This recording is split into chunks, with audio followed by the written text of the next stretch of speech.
Hey guys, ഇന്നത്തെ വീഡിയോയിൽ നമ്മൾ ഡിസ്കസ് ചെയ്യാൻ പോകുന്നത് എഫക്റ്റീവായ റിവിഷൻ ടിപ്സിനെ പറ്റിയാണ്. ഫസ്റ്റ് തിങ് എന്ന് പറയുന്നത്, ഇനി പുതിയ ടോപ്പിക്സ് സ്റ്റാർട്ട് ചെയ്യേണ്ട.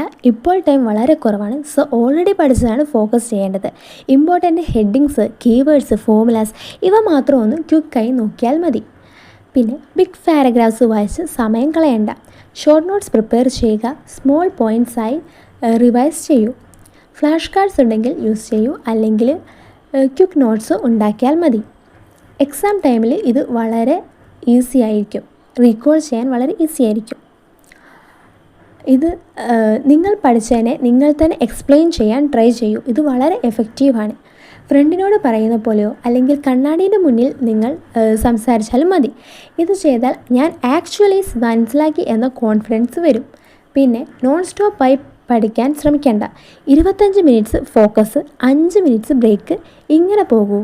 സ്മോൾ ബ്രേക്സ് എടുത്താൽ മൈൻഡ് റീഫ്രഷ് ആവും, കോൺസെൻട്രേഷനും കൂടും. ആൻഡ് ഉറക്കമെന്ന് പറയുന്നത് വളരെ ഇമ്പോർട്ടൻ്റ് ആണ്. ലാസ്റ്റ് മിനിറ്റ് ആയാലും മിനിമം റെസ്റ്റ് വേണം. ബ്രെയിൻ ഫ്രഷ് ആവുകയും അതുപോലെ തന്നെ എക്സാമിൽ ഓട്ടോമാറ്റിക്കലി ആൻസേഴ്സ് എല്ലാം നമ്മുടെ ഓർമ്മയിൽ വരികയും ചെയ്യും. എക്സാം ഹാളിൽ പോകുമ്പം ഫസ്റ്റ് ക്വസ്റ്റ്യൻ പേപ്പർ മുഴുവൻ ഒന്ന് വായിച്ചു നോക്കൂ. അതിനുശേഷം ഈസി ക്വസ്റ്റ്യൻസ് ആദ്യം അറ്റംപ്റ്റ് ചെയ്യൂ. പിന്നെ നമ്മൾ ടൈം മാനേജും ചെയ്യാനും നോക്കണം. All the best for your exam.